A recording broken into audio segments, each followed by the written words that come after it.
The knight never expected that after his accidental death, he would be resurrected as a female knight due to a mistake by the goddess. Just as John was planning to return to the capital to gather soldiers for revenge, his former subordinates, not recognizing him, actually kicked him out of the capital. With no choice, John had to spend the night in the forest. At that moment, a sleazy man suddenly appeared, trying to humiliate John. John was furious, but, without an emperor's order, he could not draw his sword. Just as the man was about to strike, Jack arrived in time and threw the man out. Seeing Jack, the one who turned him into a woman, John immediately wanted to draw his sword and kill Jack. Looking at John, filled with murderous intent for revenge, Jack remained calm and invited John to join him. John realized he had already been abandoned by the Empire, and since Jack had just saved him, he agreed to join Jack's group in the village. However, John didn't know that everything that just happened was part of Jack's plan, a play he had orchestrated. One day, a monster suddenly broke into the fields. While everyone else was running away, a strong man grabbed a hoe and tried to fight the monster. At this moment, Jack and the goddess arrived at the scene. To help the strong man defeat the monster, the goddess granted him a holy sword. Seeing this, the strong man grabbed the holy sword and rushed towards the creature. However, what he didn't expect was that, even with the blessing of the holy sword, the strong man was still thrown back by the monster. It turned out that the goddess's power came from her followers, and in this world, there were no believers in gods. Just then, the monster charged at them. As the monster was about to devour them, John appeared just in time and thrust his sword into the monster's body. John's actions completely enraged the monster. As the monster was about to crash into John,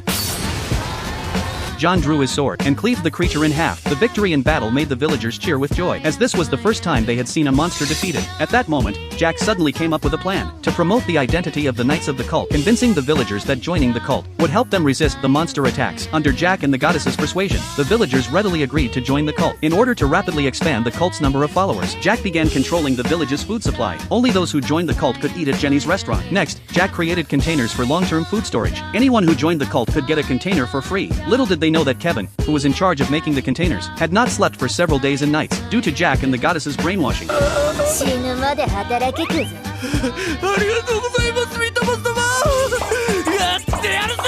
After several days of hard work, the number of the goddess's followers had reached 107. However, even with a few hundred followers, they still couldn't stand up to the Empire. While Jack was still thinking of ways to increase the number of followers, John, dressed in a maid outfit, suddenly came over. Feeling the way Jack was sizing him up, John felt deeply embarrassed. Through their conversation, Jack learned the reason for the Empire's strength. It turned out that the Empire's army was always led by demigods. Demigods possessed unmatched power, and in order to defeat the Empire's army, they would have to defeat the demigods.